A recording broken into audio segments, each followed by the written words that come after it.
സുലമ കിച്ചണിലേക്ക് എല്ലാവർക്കും സ്വാഗതം. ഞാൻ ഇന്ന് ചെയ്യുന്നത് ഒരു ചെറുപയർ പരിപ്പ് പായസമാണ്. അതെങ്ങനെ തയ്യാറാക്കുന്നതെന്ന് നോക്കാം. മറക്കാതെ എല്ലാവരും സബ്സ്ക്രൈബ് ചെയ്യുക. അതിനായിട്ട് ഒരു പാത്രം എടുത്ത് വെച്ച് ഇനി അടുപ്പ് കത്തിക്കുക. ഇതിന് ഒരു ഗ്ലാസ് പരിപ്പ് 250 ഗ്രാം ഇരിക്കുന്നു. ഇങ്ങനെ നമ്മൾ ഇളക്കി കൊടുത്തോണ്ടിരിക്കണം. ഒരു സ്മെല്ല് വരുന്നിടം വരെ ഇളക്കണം. നല്ല മണം വരുന്നിടം വരെ. ഈ പരുവത്തിന് വറുക്കണം. ഞാൻ ഇനി അടുപ്പ് ഓഫാക്കുക. ലോ ഫ്ലെയിമിൽ ഞാനൊരു 7 മിനിറ്റ് വറുത്ത്. ഈ പാത്രത്തിൽ തന്നെ ഇരുന്നാൽ കരിഞ്ഞു പോകും. നമുക്കൊരു പാത്രത്തിലോട്ട് ഇട്ട് ഇത് കഴുകിക്കൊണ്ട് വരാം. ഇത് ഞാൻ 4-5 പ്രാവശ്യം കഴുകി എടുത്തോണ്ട് വന്നതാണ്. ഈ പരിപ്പെടുത്ത ഗ്ലാസ്സിന് തന്നെ അളന്ന് വെക്കാം. 1/4 കിലോ പരിപ്പെടുത്ത ഗ്ലാസ് തന്നെ. ഒരു 3 ഗ്ലാസ് വെള്ളം ഒഴിച്ച് വെച്ച് ഇനി നമുക്ക് മൂടി ഒരു 3 വിസിലടിച്ചെടുക്കാം. 1/4 കിലോ പരിപ്പിന് ഞാൻ 350 ഗ്രാം ശർക്കര എടുത്ത് ഈ ഗ്ലാസ്സിന് ഒരു 1/2 ഗ്ലാസ് വെള്ളം ഒഴിച്ച് ഇനി അടുപ്പ് കത്തിച്ച് ശർക്കര നമുക്ക് പാനി കാച്ചെടുക്കാം. അപ്പോൾ തീ വെച്ചേക്കുക. ഞാൻ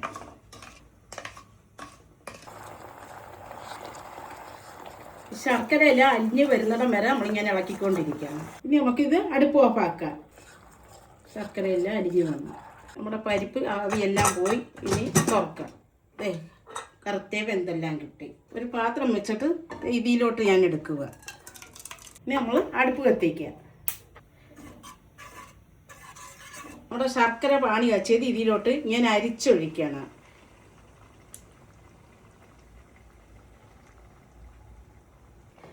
ഇനി നമുക്ക് എന്തോ ചെയ്യണം.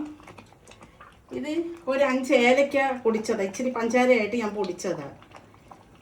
ഇതൊരു 1/2 ടീസ്പൂണ് ചുക്ക് പൊടി. ഇതൊരു 1/2 ടീസ്പൂണ് നല്ല ജീരകം പൊടിച്ചത്. തേങ്ങാപ്പാൽ എടുത്തതാണ്. ഒരു വലിയ തേങ്ങ എടുത്ത്. ഇത് 2ാം പാലാണ്. ഈ 2ാം പാൽ ഇതിലോട്ട് ഒഴിക്കുക. നമ്മൾ പാലെടുക്കുന്ന മിക്സിയിൽ ഒന്ന് കറക്കി എടുത്തിട്ട് വേണം പാൽ പിഴിഞ്ഞെടുക്കാൻ. 2ാം പാൽ ഒഴിച്ച് തിളക്കട്ടെ. ഒരു 4 മിനിറ്റ് ഞാൻ തേങ്ങാപ്പാൽ ഒഴിച്ച് 2ാം പാൽ ഒഴിച്ച് ഇങ്ങനെ തിളപ്പിച്ച് ഇനി നമുക്ക് അടുപ്പ് ഓഫാക്കാം. ഇത് 1ാം പാൽ. തേങ്ങാപ്പാൽ 1ാം പാൽ ഇനി ലാസ്റ്റ് ഒഴിക്കണം. ഇനി അടുപ്പ് കത്തിക്കണ്ട. ഇത് ഇരുന്ന് വരുമ്പോൾ നല്ല കുറുകും. നമ്മുടെ ശർക്കരയൊക്കെ ചേരുന്നതല്ലേ. ഇത് നമ്മൾ ചട്ടി ചൂടായി നെയ്യ് ഒരു 2 ടേബിൾ സ്പൂണ് നെയ്യ്. ഇത് തേങ്ങാക്കൊത്ത്. അതൊക്കെ നിങ്ങളുടെ ആവശ്യത്തിന് എടുക്കുക. അളവൊന്നുമില്ല. തേങ്ങ മൂത്ത് വന്നതിന് ശേഷം നമുക്ക് ക്യാഷ്നട്ട് ഇടാം. നമ്മുടെ തേങ്ങ മൂത്ത് വന്നതിന് ക്യാഷ്നട്ട് ഇടാം. മുന്തിരിങ്ങ.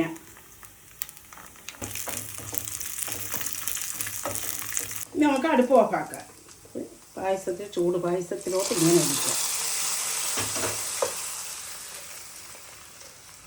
നമ്മുടെ ചെറുപയർ പരിപ്പ് പായസം റെഡി.